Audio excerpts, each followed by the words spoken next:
20 ayat 2 sampai 17. Di situ jelas perintah Tuhan, 10 Taurat.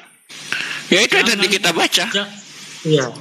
Iya, pada ayat kedua. Nah, kenapa kalian malah menyembah Yesus itu loh? Kan tadi kan gua udah.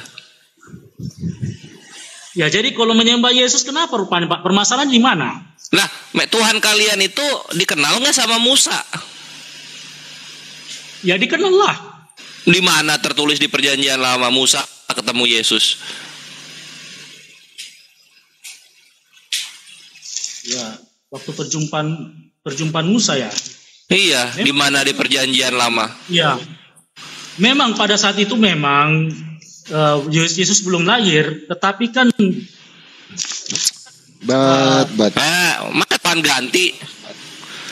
Musa dari baunya saya kenal orangnya ini siapa, Bang Otentik ya? Ya. Di situ Nabi Musa menjelaskan, jangan ada padamu ilah-ilah lain atau jangan ada padamu sembahan lain, kata Nabi Musa.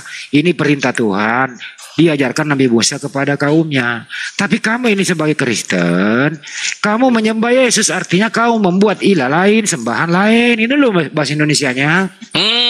Ini loh, susah amat sih. Makanya Yesus itu Tuhan yang salah, Tuhan yang tidak benar, gitu. Nah, saya akan kasihkan pembelaan Pak ya, oke? Bisa? Nah, begini aja boleh, Pak, boleh. Daripada kita bicara mutar-mutar, mutar ke sana, mutar ke sini, sandarnya kita itu menyatakan bahwa itu adalah Tuhan. Pertama ya, dalam Islam pasti ada Ar-Rahman, Ar-Rahim, ya kan? Enggak. Sifat-sifat nanti. Ini supaya kita sama-sama sepakat ya. Sepakat enggak? Tuhan yang benar itu memperkenalkan dirinya. Sepakat enggak? Iya, di Gunung Sinai. Nah, Yesus itu yang memperkenalkan diri di Gunung Sinai. Yesus yang memperkenalkan diri. Apa? Gunung Sinai itu sekarang posisinya di mana Gunung Sinai? Gunung Sinai, kalau kata Paulus di Arab. Tidak, Gunung Sinai itu di Israel Pak, Bapak salah. Paulus salah jadinya. Gunung Sinai itu bukan di Arab Pak, Bapak salah Pak. Ada peninggalannya. Coba kita lihat. Coba ya, tunggu. Coba Anda lihat peta itu dulu di Google itu. Sinai itu tidak ada di Arab Pak. Tunggu. Oh ini.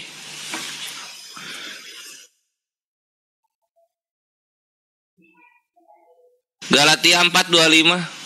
Hagar ialah Gunung Sinai di Galatia berapa? Piye iki? 4:25. Galatia 4.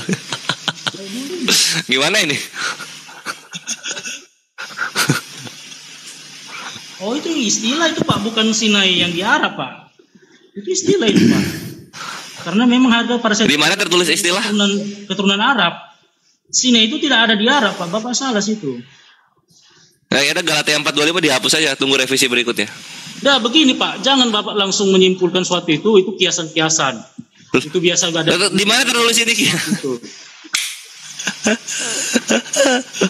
Nggak gini aja lah Pak dulu Pak.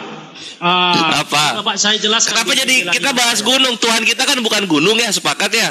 Nah, kita kan bahas Tuhan mana yang benar tadi itu. Albert dengan sengaja masuk ke dalam perdialogan ini. Nah, saya jadinya gini deh. Sendiri Pak tentang Tuhan yang benar itu.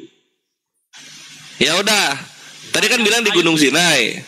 Nggak begini aja Pak. Saya punya dasar sendiri yang menyatakan Tuhan yang benar itu seperti apa. Bobo Bapak seret ke sana ke sini, selama tidak mengenai konsep saya itu, Bapak tidak akan bisa menggoyang saya.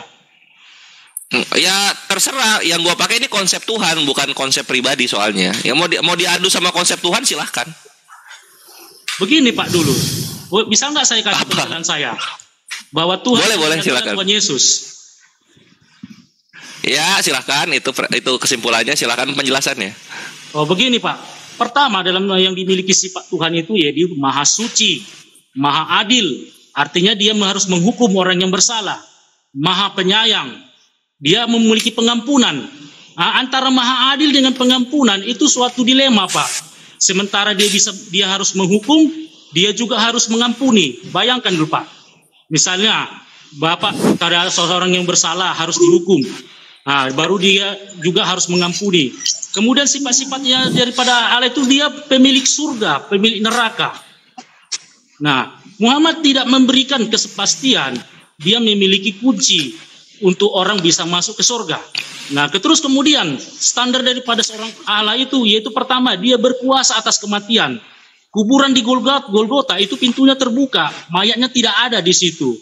Dan juga bukan hanya Yesus yang lahir, yang bangkit dari kematian, orang-orang kudus ada bangkit pada saat itu, Pak. Jadi saksi-saksinya begitu komplit. Nah, tidak ada di dalam. Ya udah silakan. Oh ya udah, lanjut ya, aja. Tidak apa ada aja tadi tuh? Tunggu dong. Gua nyatet dulu. Zombie itu ya, apa zombie kudus ya? Zombie kudus. Terus apa lagi? Nah, terserah Bapak dalam beranggapan, Pak. Artinya dia mengalahkan kematian. Enggak. Artinya bukan mati secara yang dialami oleh seperti manusia. Ya, tubuhnya itu ikut bangkit bersama naik ke sorga. Mengalahkan kematian. Ya, artinya kalau mayat itu akan jadi debu tanah kan, jadi bangkai kan. Kalau mayat itu jadi bangkai, jadi debu tanah. Nah, dia namanya tidak diketemukan. Dia mayatnya itu hidup. Bukan maksudnya boncong begitu, dia memiliki tubuh kemuliaan naik ke surga dan disaksikan para murid-murid di dalam Matius 28. Itu dijelaskan, dia disaksikan para murid, saksinya banyak situ. Nah, jadi dia berkuasa atas kematian, memiliki kunci surga, dia memiliki mukjizat, dia juga menghidupkan orang mati. Menghidupkan orang mati. Iya, menghidupkan orang mati. Tanya Lazarus. Yang 4 hari di dalam kubur dia bisa bangkitkan, dan dia juga bangkit dari rantai kematian, dan dia juga memiliki sifat-sifat keilahiannya. Bagaimana mungkin kita begini ya Pak, seorang nabi, seorang rasul, tetapi dia tidak bisa memberikan contoh teladan dari perkataannya, dari perbuatannya. Nah, apa yang bisa kita tiru dari seorang utusan itu atau seorang nabi atau seorang rasul itu kalau dia tidak bisa menunjukkan kesucian dirinya? Itu yang pertama, Pak. Seorang nabi itu harus memiliki kesucian diri. Karena Tuhan itu maha suci, Pak.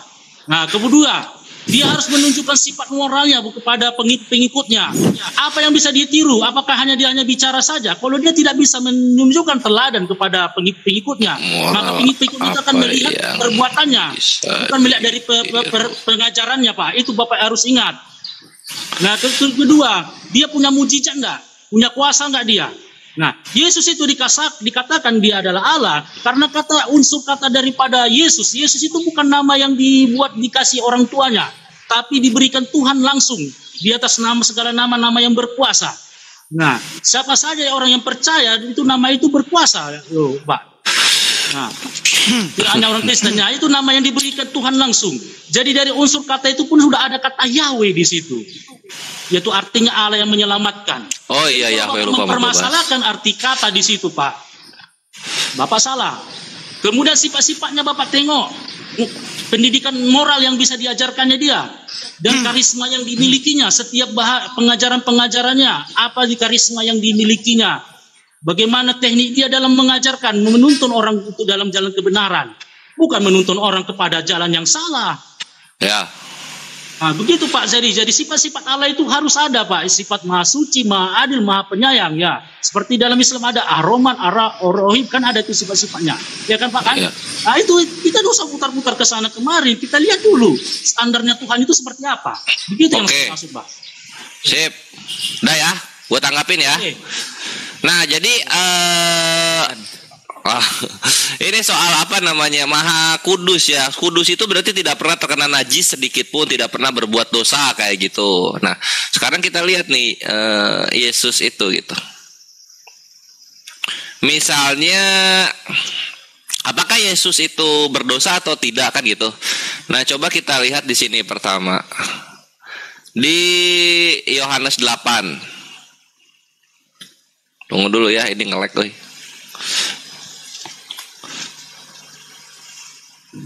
Meme bos, kalau mau minta naik, minta permintaan lagi ya. Kok nge-lag? Kenapa nge-lag ya? Duh. Ya udahlah, kita kesini aja dulu. Nah, misalnya kita di Matius sih, misalnya Matius.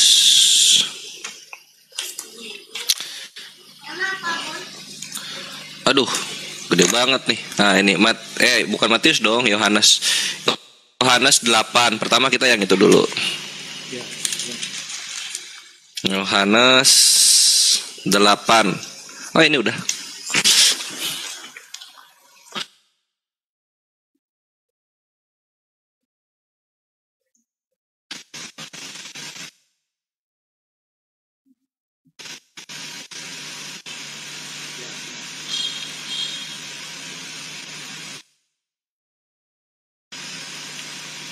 Ih, sinyalnya gini banget dah.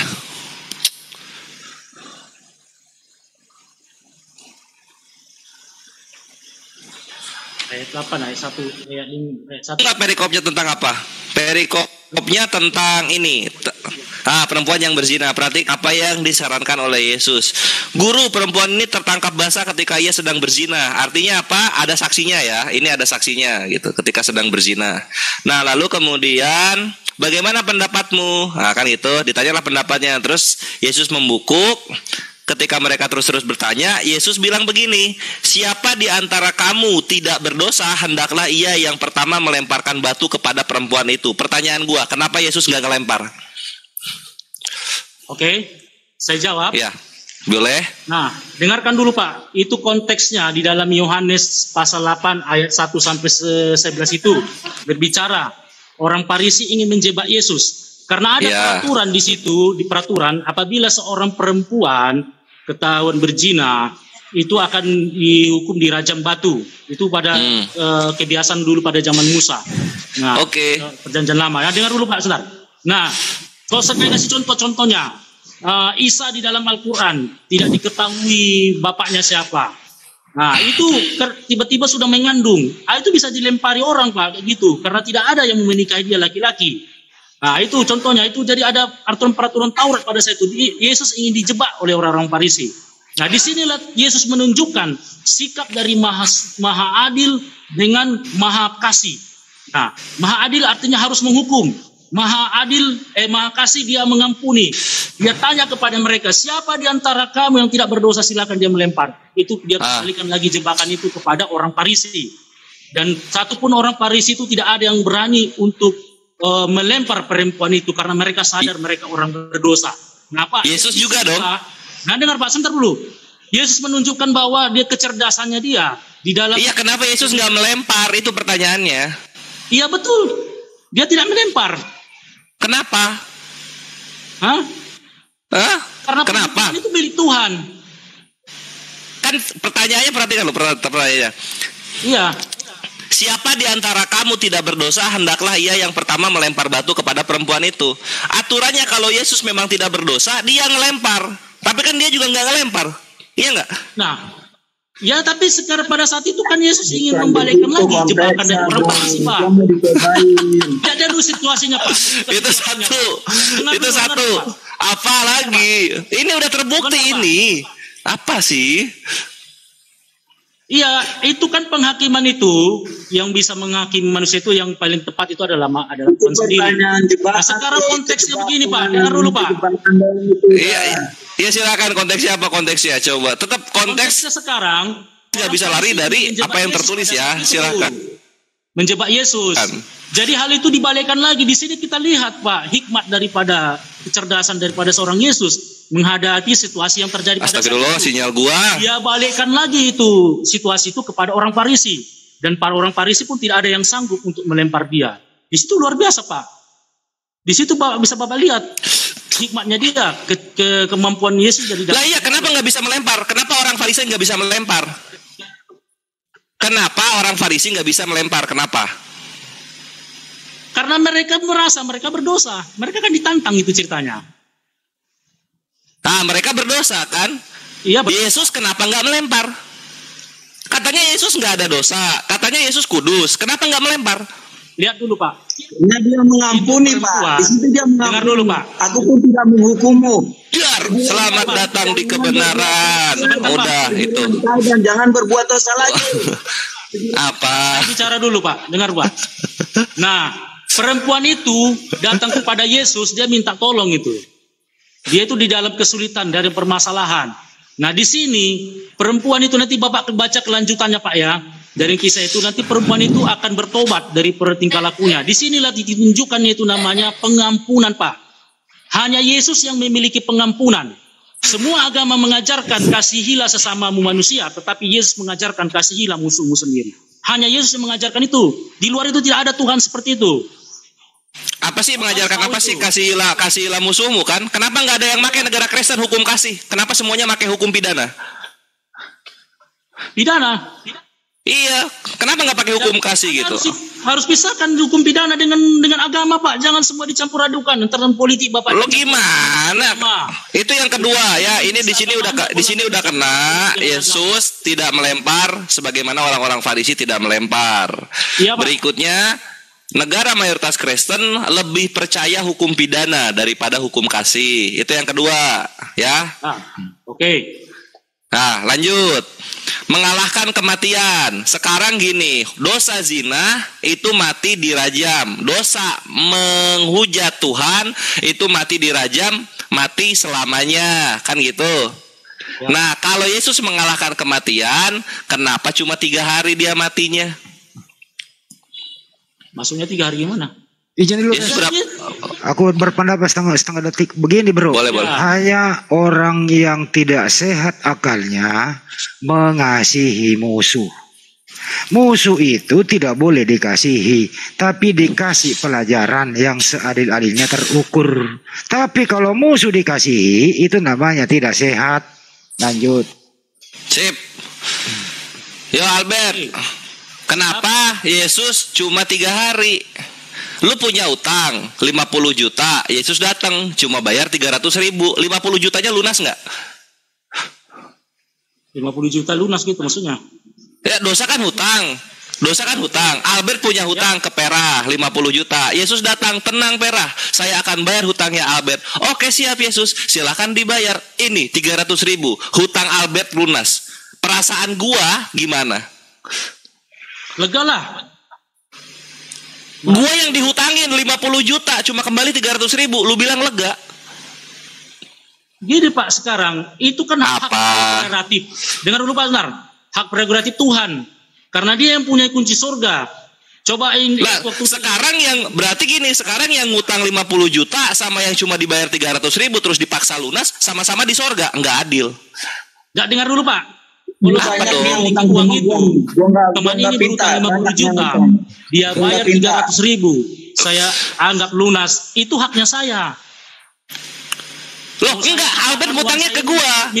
Albert ngutangnya ke gua, bukan ke Yesus. Albert utangnya ke Perah. Yesus datang bayar hutangnya Albert, tapi cuma 300.000. Perasaan gua sebagai yang ngasih pinjam apa? Nyesel dong.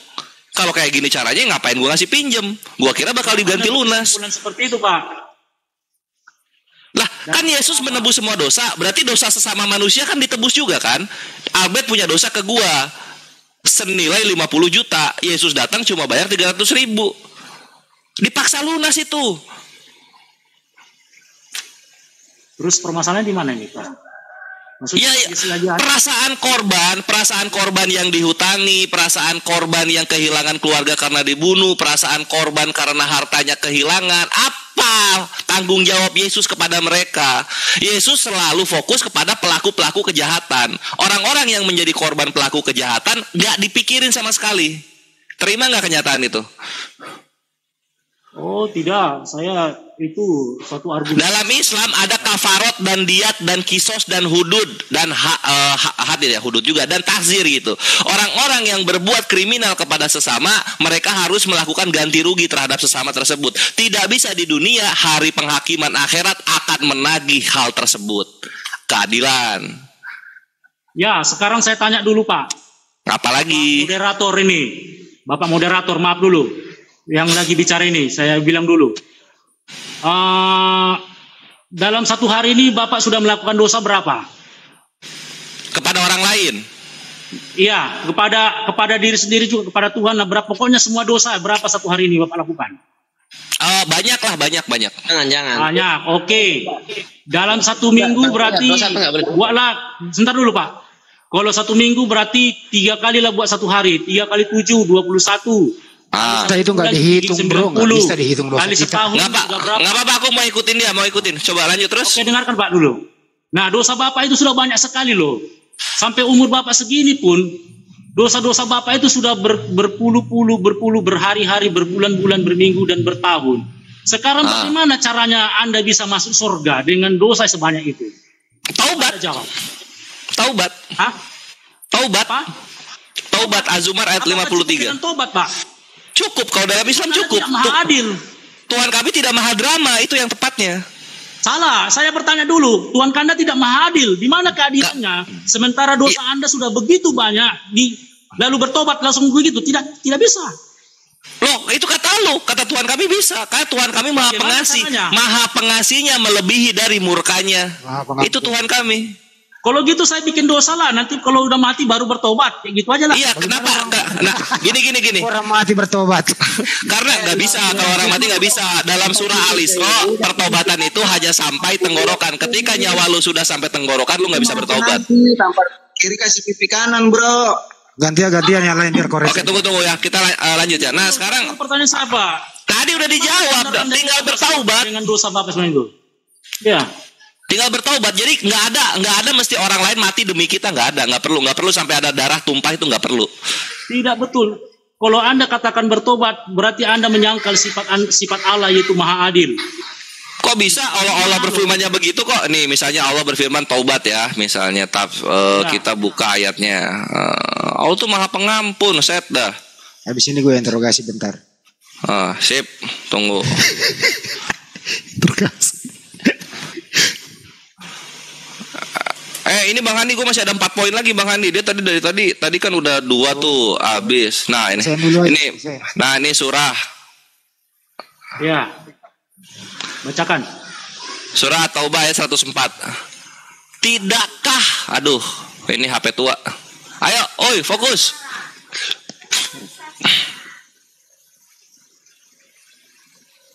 Ini penjelasan gue jangan dipotong ya. Tidaklah mereka mengetahui bahwasanya Allah menerima taubat dari hamba-hambanya dan menerima zakat, dan bahwasanya Allah Maha Penerima taubat lagi Maha Penyayang. Jadi dosa segimanapun ketika kita tahu kita bertaubat, maka kita pun udah kelar perkara gitu. Itu dalam Islam. Kenapa bisa begitu? Karena segala dosa-dosa yang berhubungan dengan dosa besar itu ada penghakimannya di dunia. Contoh berzina dirajam. Lu nggak kena dirajam di dunia, ya lu kena nanti di akhirat. Lu mencuri, potong tangan, nggak kena di dunia, diazab di neraka lebih keras lagi. Okay. Apalagi lu membunuh kayak gitu loh. Nah, posisinya apa yang membedakan dengan kekristenan? Kekristenan butuh orang mati karena memang tidak ada hukuman untuk orang dalam hukum kasih ya. Tidak ada hukuman untuk orang-orang yang berbuat dosa di dunia. Makanya kalian kelimpungan. Tuhannya harus turun. Karena analogi yang tepat paling begini. Analogi yang tepat tuh kayak begini loh. Ada orang pelaku pidana, dia melakukan perampokan, pembunuhan, pemerkosaan. Nah, Yesus menjadi hakim. Kemudian Yesus melihat dalam penghakimannya sang narapidana ini, walaupun dia nggak bertobat, tapi dia percaya Yesus itu adalah hakimnya. Oke, kamu percaya saya disalib? Iya percaya. Oke, dosamu saya tanggung semuanya, aman gitu. Gimana caranya? Kamu masih nggak percaya? Lihat, saya akan mati bunuh diri demi kamu. Saya mati gitu. Kamu percaya sekarang? Ya saya percaya. Kan ini aneh kalau konsep kayak begini gitu. Demi percaya Tuhan mengampuni dosa, maka Tuhannya harus mati gitu. Padahal nggak perlu begitu pun kami percaya kok Tuhan itu Maha Pengampun. Nggak perlu kayak begitu. Saya komentari dulu Pak. Tunggu belum beres. Berikutnya ngomong di zombie ya, zombie lagi. Ada mayat orang kudus bangkit gitu. Mana literasi Yahudi dan Romawi yang merekam kejadian spektakuler tersebut? Mana? Katanya hidup di zaman Herodes, katanya hidup di zaman prefektur Pontius Pilatus. Mana literasi mereka yang menyatakan kejadian ajaib tersebut? Mana? Ada nggak? Kalau nggak ada ya udah simpen saja mitos-mitos tersebut gitu untuk diri sendiri, jangan dibawa ke dalam perdebatan. Literatur yang gimana Bapak maksud dulu? Literatur yang bagaimana? Contoh kayak gini ya, misalnya contoh murid-murid Yesus ketika mereka dihakimi oleh Roma itu ada sejarahnya, catatan pengadilannya itu ada gitu. Jadi negara Romawi itu selalu mencatat kejadian-kejadian di daerahnya selama masa pemerintahannya. Nah silakan mana buktinya literasi Roma, literasi orang Yahudi gitu mengenai ada mayat bangkit di Yerusalem dan semua orang melihatnya gitu. Setahu gue saksinya cuma Matius, setahu gue saksinya cuma penulis Matius, nggak ada lagi yang lain.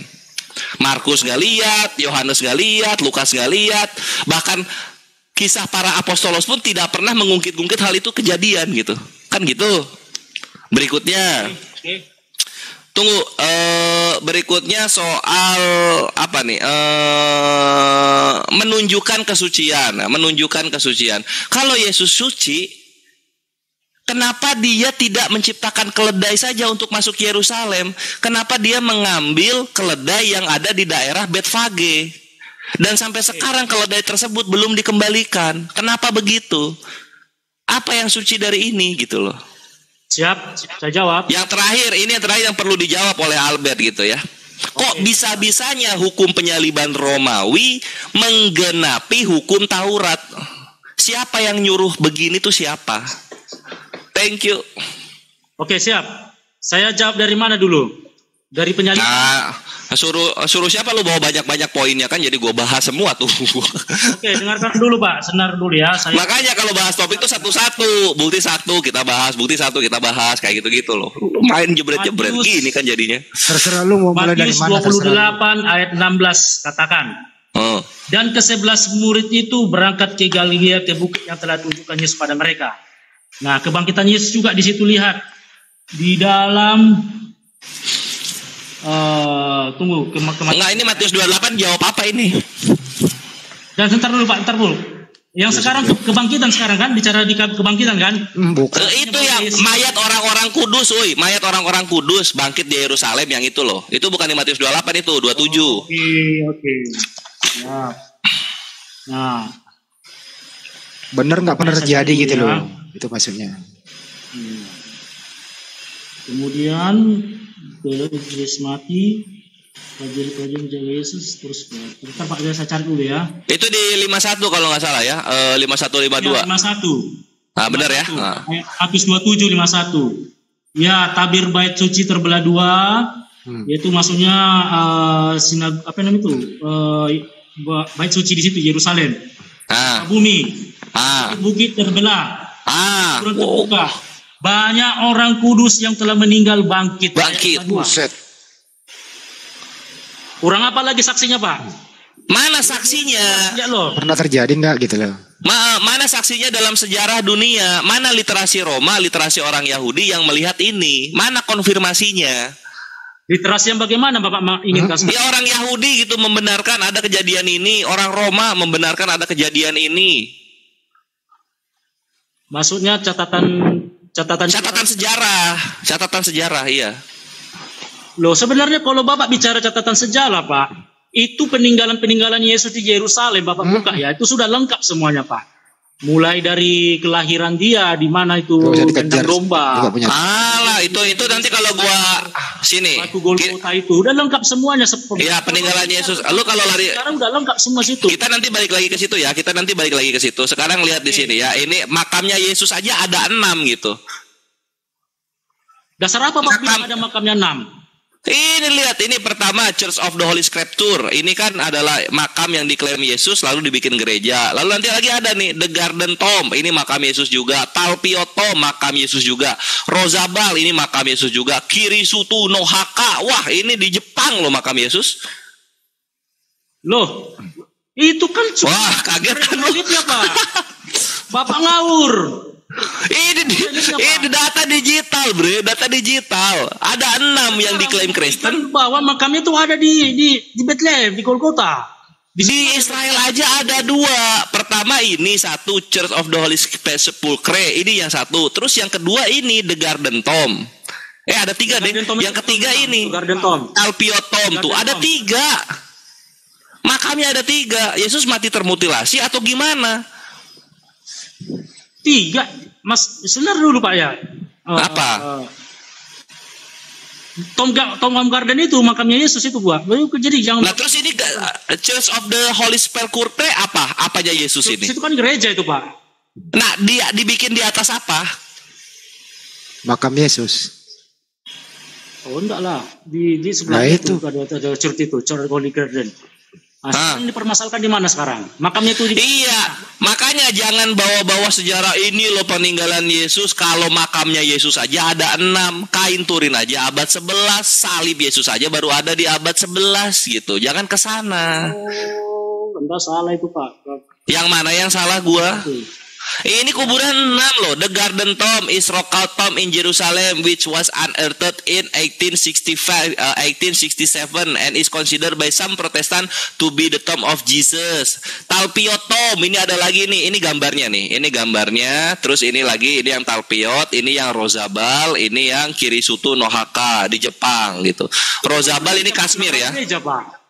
Nama gereja, Pak, kenapa Bapak lari ke situ literatur Bapak? Yang mana sih yang nama gereja sih? Yang mana sih? Yang maksud lu nama gereja yang mana sih? Tom itulah, itu makam Yesus yang batu terguling. Ini is considered by some Protestant to be the tomb of Jesus. Ini dipercaya oleh orang-orang Protestan sebagai makamnya Yesus.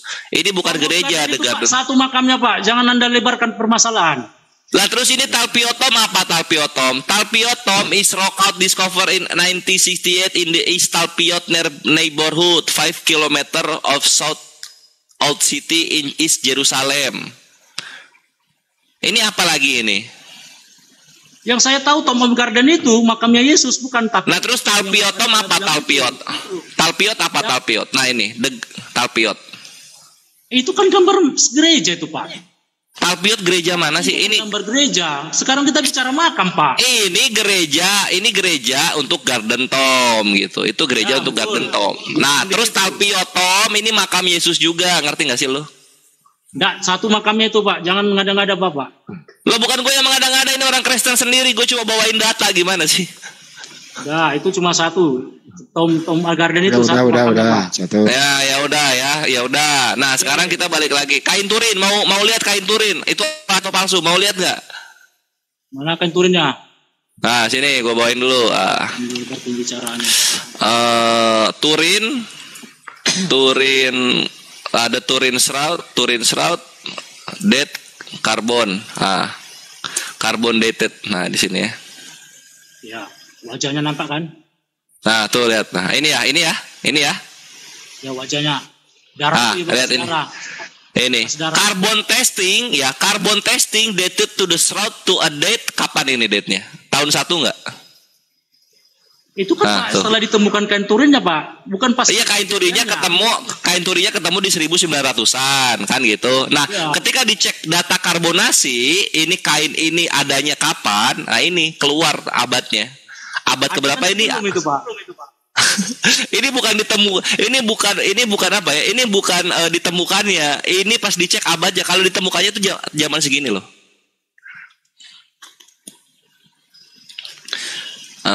Tunggu. Ini ditemukannya itu kapan ya? Tunggu. Alfi gantian ya sama Bang Ali. Bentar dulu, aku belum ke Albat sebentar. Saya mah 2 menit loh. Tuh. Alfi. Yang ngomong siapa sih? Ini. The idea of scientifically dating the shroud had first been proposed in the 1960s gitu. Ini tuh abad ke-20 tahun 1900-an, kainnya ketemu tahun 1900-an ya. Kainnya ketemu di tahun 1900-an.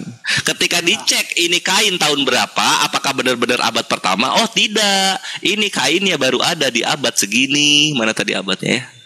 Ya, penemuannya itu, Pak. Iya. Nah, diceknya tahun 1960, data karbonasinya itu, nah ini data karbonasinya dengan keakuratan 95%. Jadi kain Turin itu hoax kalau dibilang zaman Yesus. Itu baru ada abad ke-13, abad ke-14. Oke. Dah ya. Dah lah, lanjut sama Bang Handi lah. Gua terlalu berdata untuk Albert yang terlalu dogma. Ya, Bapak tadi lebar jadinya. Albat, dengerin gua dulu, Bat. Kasih poin sama saya, jadi ya udah cukup. Baru satu dijawab. Iya, Albat, dengerin gua dulu, Bat. Oke. Lu sampai hari ini punya dosa nggak? Punya dosa. Oke. Bagaimana cara kamu supaya dosamu diampuni? Siap. Ya, di 1 Korintus 1 Korintus 12:1 katakan, jika kita mengaku dosa ia adalah setia dan adil dan dia akan mengampuni caranya. Sekarang gini dulu, Pak. Kita itu minta ampun terhadap pelanggaran kita dan tidak berbuat lagi.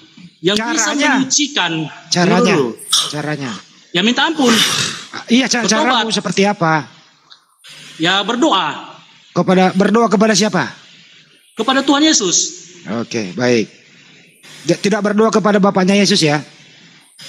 Loh, kenapa jadi lebar lagi pembicaranya? Yang mengampuni dosa siapa? Bapak atau Yesus? Bapak dan Yesus itu adalah pribadi yang sama. Yakin? Ya. Yesus punya fisik, Bapak tidak. Gimana mungkin satu pribadi? Bapak punya fisik, Yesus tidak. Kenapa Yesus tidak punya, bisa? Bapak Tidak. tidak. Oke, saya jelaskan. Saya jawab ya. Ya. Dengar Pak. Ya, Tuhan itu adalah transenden. Artinya dia tidak dibatasi ruang dan waktu. Itu Bapak harus tahu. Itu tandanya Maha Kuasa. Bukan itu pertanyaannya. Kemudian, dengar dulu Pak. Tuhan itu adalah misterium. Suatu misteri yang sulit diselami. Ya, dengerin. Bapak di surga itu tidak punya fisik. Yesus di surga itu punya fisik laki-laki pernah disunat. Bagaimana Anda mengatakan itu satu? Jawab. Bisa saja, karena dia berkuasa Pak atas alam ini. Oke. Kalau dia menyatu, kalau dia menyatu, artinya Tuhanmu punya fisik, betul? Ya. Ya. Laki-laki. Oke, baik. Laki-laki. Apakah Tuhanmu itu anaknya Bunda Maria? Anaknya Bunda Maria? Kami tidak ada katakan itu. Iya betul, dia anak Bunda Maria. Yang pede dong jawabnya. Iya. Betul. Artinya Tuhanmu di surga ini anaknya Bunda Maria, betul? Betul. Oke, betul. Punya fisik laki-laki, ganteng, betul? Betul. Oke, kalau kamu minta ampun, Yesuslah yang punya fisik laki-laki, anaknya Bunda Maria, ya ini yang mengampuni dosamu, betul? Betul. Oke, caranya bagaimana? Minta ampun, bertobat, dan minta darah Yesus, kuasa Tuhan untuk menyucikan. Ingat, kata menyucikan. Dosa tidak bukan hanya karena bertobat, tapi disucikan. Oke, apakah Yesus pernah mengajarkan kamu cara minta ampun kepada Tuhan? Pernah atau tidak? Roma 6 ayat 23 baca. Itu Paulus itu. Yesus. Oke. Itu perkataan Paulus. Yohanes 1:9. Itu perkataan Yohanes. Perkataan Yesus. Caranya minta supaya dosa diampuni. Oke, kita lihat dulu ke perkataan Yesus, Pak. Di situ kan jelas dikatakan bahwa Yesus, jika kita itu mengajarkan juga kita meminta ampun. Oke, baik. Di dalam 23 tadi. Ya udah cukup. Apakah hanya dengan mulut saja atau pakai gerakan? Maksudnya gimana dipakai mulut, pakai gerakan? Kalau minta ampun kepada Tuhanmu itu, apakah hanya dengan mulut saja atau ada gerakan? Ya, disertai perbuatan lah.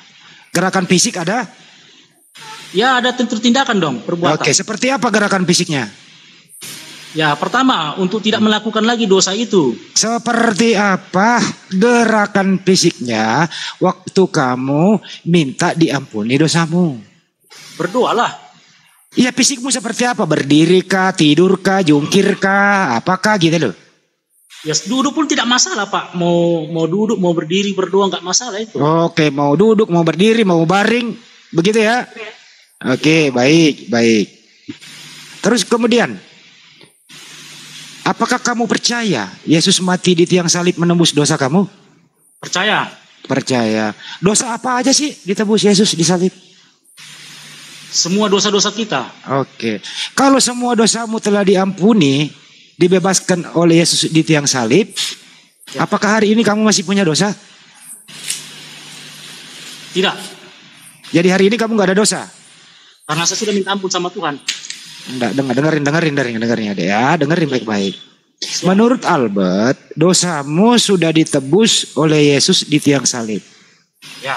Dari awal tadi kamu mengatakan kamu masih punya dosa. Ini yang benar yang mana? Ketika saya minta ampun kepada Tuhan, dia saya imani dosa saya sudah dihapuskan. Dengerin. Ya. Apakah semua dosamu sudah ditebus Yesus di tiang salib? Semuanya. Oke, baik. Apakah hari ini kamu punya dosa? Hari ini udah dihapuskan. Siapa yang hapus? Darah Yesus. Artinya semua umat Kristen di dunia ini tidak punya dosa, betul? Tidak bisa. Udah nggak bisa berdosa, Bang Andi. Saya ulang Maksudnya kembali. gini, Pak. Jangan begini, dengarkan saya. Dengar dulu. Jangan Anda dengerin dulu. selama Anda sebagai manusia, Jangan Anda kemana-mana cenderung dulu. berbuat dosa. Dengerin. Ya. Menurut Albert, Yesus itu sudah menghapus dosamu semuanya di tiang salib. Ya, Artinya sampai detik ini Albert tidak punya dosa. Betul? Betul. Yakin? Yakin. Kenapa dari awal tadi kamu mengatakan punya dosa?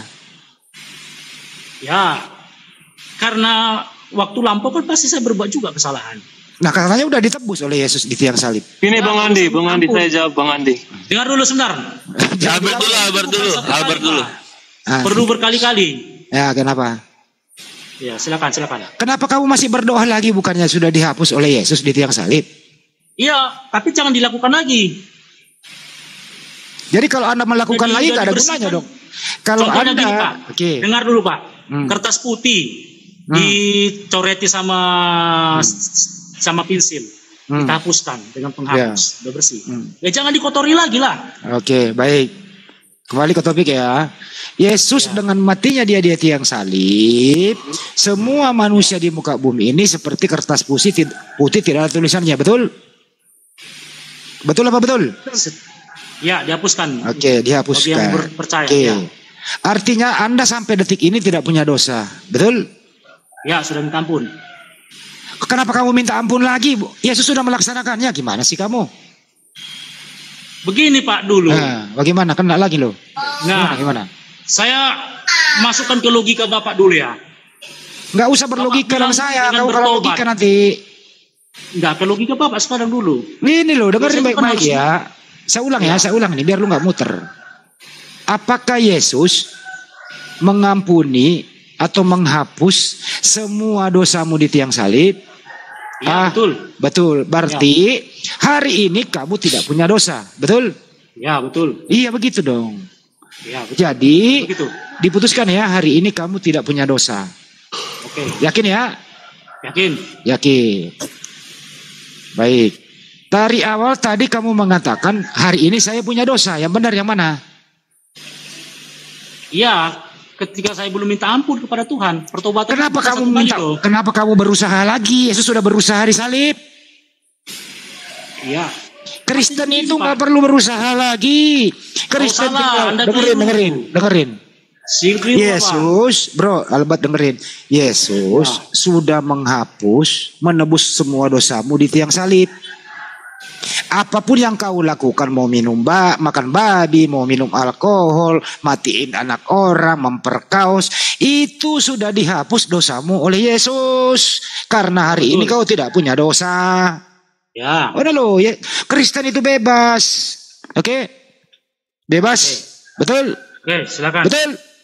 Ya. Betul? Bebas Betul. yang gimana? Ya, kamu nggak punya dosa, biar kau melawang orang tuamu, biar kau nyolong, kamu nggak punya dosa, udah dihapus oleh Yesus. Betul? Iya. Betul? Ya, saya kasih tadi contoh tadi Pak. Gak usah kasih contoh, udah betul. Gak usah kasih contoh. Betul, dosa saya sudah diampuni. Ya. Udah diampuni, betul. Baik. Kalau orang sebelum Yesus itu udah mati duluan bagaimana? Sebelum Yesus. Hmm. Nah, itulah yang akan diperjuangkan Yesus selama 3 hari di dalam kubur itu. Ngapain Yesus di dalam kubur? Ngapain? Dia di alam maut Pak, bukan di alam Ya, kubur ya, di alam tadi maut. kau yang ngomong alam tadi. maut. Dengar dulu Kau Pak. tadi ngomong di alam maut. Ya, alam maut. Ya, ngapain dia di situ datang ke alam maut itu untuk menebus orang-orang yang sudah mati duluan. Oke, jadi dia waktu dikubur di alam maut, Ya. dia bekerja juga gitu.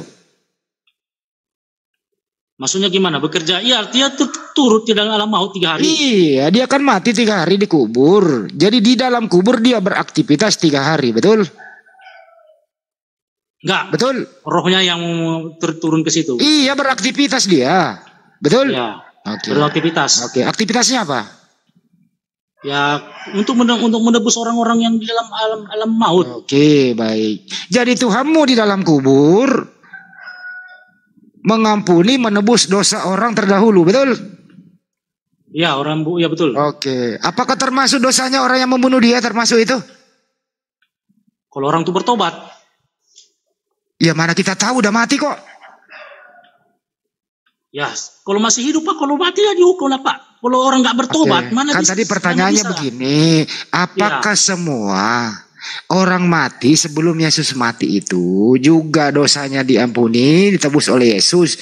Jawaban Anda adalah di dalam kuburan Yesus juga bekerja beraktivitas mengampuni dosa orang yang sudah meninggal sebelumnya. Betul apa betul? Sebentar dulu Pak, dari tadi Bapak mutar-mutar aja nanyanya begini sini. Saya jelaskan dulu Pak ya. Iya. Pak, Bapak Iya. percaya kepada Tuhan pencipta langit dan bumi kan? Iya percaya.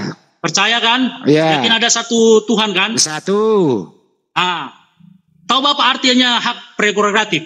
Tahu, tidak ada yang mengganggu, tidak ada yang bisa menghalangi. Ya, Hmm. dia berhak untuk membuat Bapak masuk surga. Itu haknya Oke. prerogatif Tuhan. Tidak ada Jadi Bapak urusannya. ini berlogika Ya, oke, baik, yang baik. nggak jelas. Bapak ini gini ya, Bapak bilang. Oke. Iya, Bapak Baik. itu mengecilkan kuasa Tuhan. Iya, Padahal mana- Bapak yakini Ar-Rahman Ar-Rahim, Oke. Allah yang Maha Kuasa. Oke, Jadi mana tunjukkan letak kuasanya kalau kalau begitu dia tidak saya berarti terakhir, terhadap keselamatan Bapak? dengerin. Tunjukkan datanya. Yesus berkata, "Akulah Tuhan yang Maha Pengasih. Akulah Tuhan yang mengampuni dosa manusia." Datanya mana? Yohanes 22. Coba baca. Yesus berkata, "Akulah Tuhan pencipta alam semesta dan mengampuni dosa manusia." Mana datanya? Oke. Ya. Ini tentang pungkas ini ya. Ya baca coba. Ya. Ngerti gak sih pertanyaannya? Kasihlah Tuhan Allah mengasih. Bentar dulu. Kau Sebentar, Pak, ngerti ya. gak pertanyaannya yang kau Maksudnya- jawab ini? Apa tuh? Ya, tunjukkan datanya di mana Yesus berkata, "Akulah Tuhan pencipta alam semesta, akulah Tuhan yang mengampuni dosa manusia." Perkataan Yesus seperti itu ada nggak? Adalah pengampunan dosa. Ada atau tidak? Adalah. Itu Ada atau disalibkan tadi sudah tunjukkan. Dengar dulu Pak ya. Ya, mana? Sebentar. Saya jelaskan. Jangan jelaskan, Oke. data dulu.